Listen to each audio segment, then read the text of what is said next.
What's up, my piano friends? Zach Evans here, and today I'm going to teach you the sexiest, richest, most luscious chord voicing that I know. I use this thing all the time when I play. It's going to sound something like this.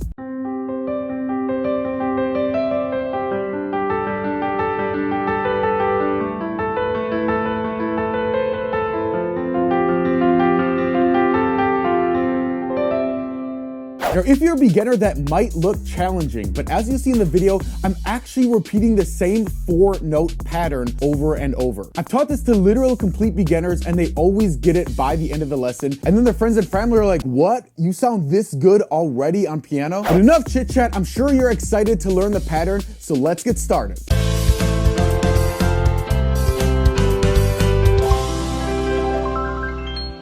All right, so like I said, there's only 4 notes you have to learn. So your left thumb is gonna play this C, then your right thumb G, then your pointer C, and middle finger D. Easy, right? Now it's very important that you're using these fingers to play the notes. It doesn't seem like a big deal now, but trust me, it's going to matter a lot later. Now the cool thing about this specific voicing is you can play these 4 notes in any order and it's always going to sound good. For example, we could just play it going up. So first, second, third, fourth, and just repeat that pattern. And it's gonna sound good, right? Or we could play it going down. So same thing, but playing first, second, third, fourth. It's gonna sound like this. Any pattern is going to sound good. You could literally make up your own pattern. You could say, okay, I'm just gonna make up. That pattern's gonna sound good too. Now in a bit, I'm gonna show you what I call my money patterns. These are the coolest sounding patterns that I found after using this chord voicing for 10 years, the patterns that really make this chord pop. But before that, it actually gets even better because what I didn't tell you yet is once you've learned these 4 notes, you can take these same 4 notes, pick up your hand, and simply shift them to any white note on the keyboard, and it's always going to sound good. So check this out. If I keep my hands in this same distance and I just shift it down to G, it's gonna sound like this. Right? Or I can play them on A.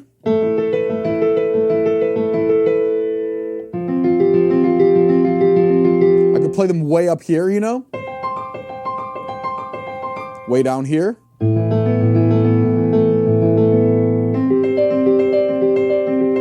No matter where you play these notes, they're always going to sound good. So to find which exact notes we play for any of these chords, whether we start on C or G or F or anywhere, there's the easy way and there's the hard way.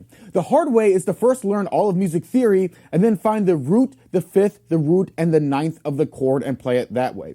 The easy way is to just download this simple cheat sheet I made and you'll instantly have all of these chords right at your fingertips. So just click the link here or in the description. You'll go to this page, simply put in your name and email, and you'll go to the bonuses page. Then click cheat sheet and it'll give you the exact notes to play, plus a couple of really cool things that we're gonna be talking about later in this video that's really going to help you take this pattern to the next level. Okay, so pause the video now, go get the cheat sheet because we're gonna be using it in the rest of this video. All right, so now that you have the cheat sheet, you're probably thinking, Zach, this makes sense, but what is this extra lightning note? Well, this is an optional 5th note you can add on, and it's what I call the energy note because it's a simple additional note to the 4 notes I just taught you that's really easy to learn and it adds energy or kind of like sparkle to the sound. So if we have our normal 4 notes, all we do is we add this 5th note right on top.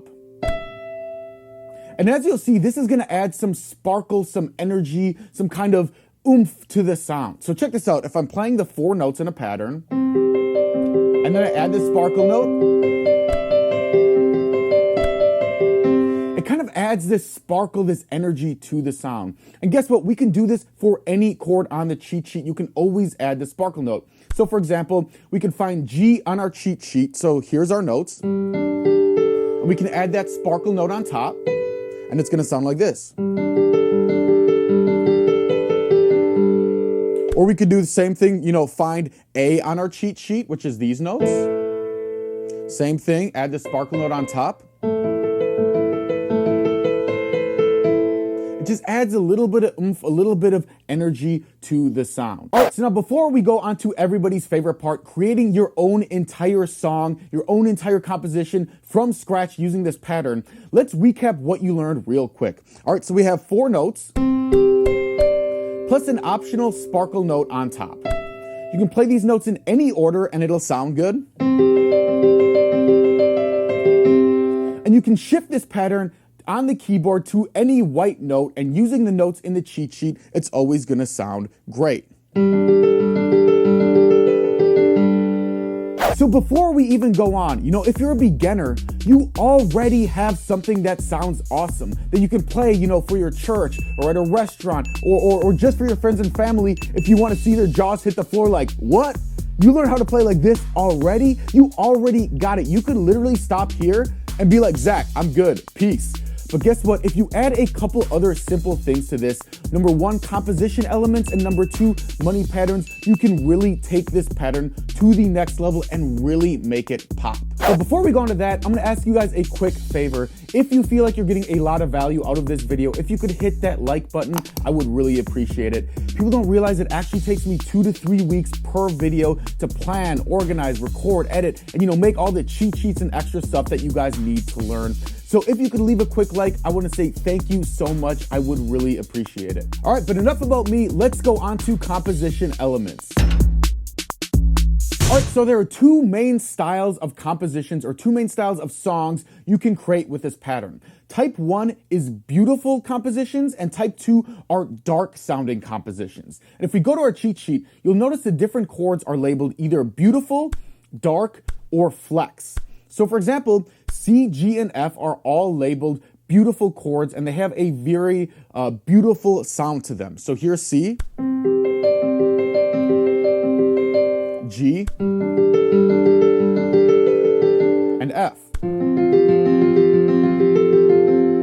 Now on the opposite side, you'll notice E and B are labeled dark because they have this very like dark, creepy sound like you might hear if you're watching a horror movie, right? So here's E. And here's B.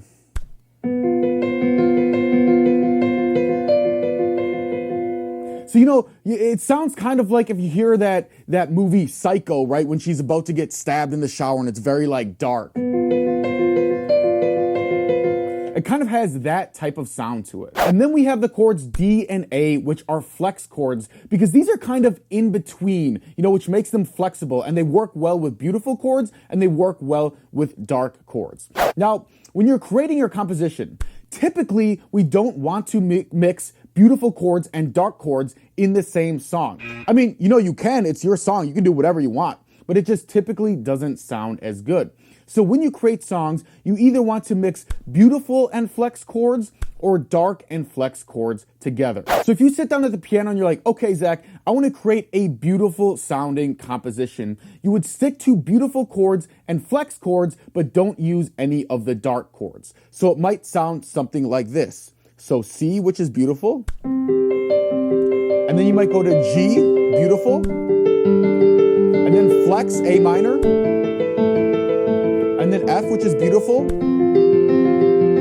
and then D, which is flex, and then G, which is beautiful, and then C, which is beautiful.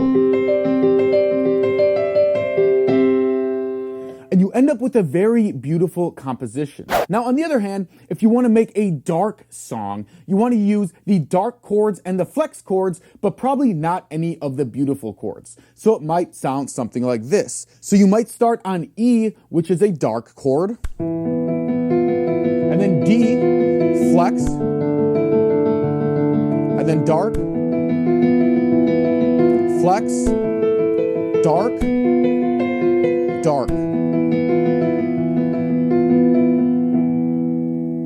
So see how the same exact pattern can be used to create completely different sounds and completely different compositions on the piano. Now, I'm really curious on your opinion on this. which one do you like better? Do you like the dark sound or do you like the beautiful sound better? Let me know your opinion in the comments on which one you like better. And finally, in the next section, we're gonna go on to money patterns.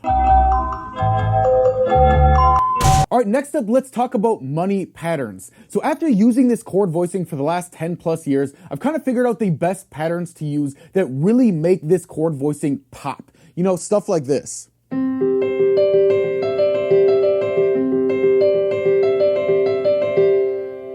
Now, there are 6 total money patterns that I use all the time. There's 2 beginner patterns, 2 intermediate patterns, and 2 advanced patterns. Now, I could explain them all here, but it would make this video super long. So instead, I put them on the bonuses page, that same page where you got the cheat sheet. So if you haven't already, go ahead and click the link here or in the description, put in your name and email, and on the bonuses page, just scroll down past the cheat sheet and you'll get the instructions for the beginner, intermediate, and advanced money patterns. And then underneath that, there's actually a link to another bonus lesson that walks you through the step-by-step process to getting hands-together coordination, just in case you're struggling with that. You know, I want to really make sure that you are 100% successful with this. I'm trying to give you every single resource you need so you just freaking get it, even if you're a complete beginner. You know, a lot of YouTube piano teachers out there, they'll give you some of what you need, and then you'll get frustrated because you don't know why you don't get it, because they haven't given you all of the resources that you need to complete every stage of the process. So hit that subscribe button now, and as always, peace out and happy practicing.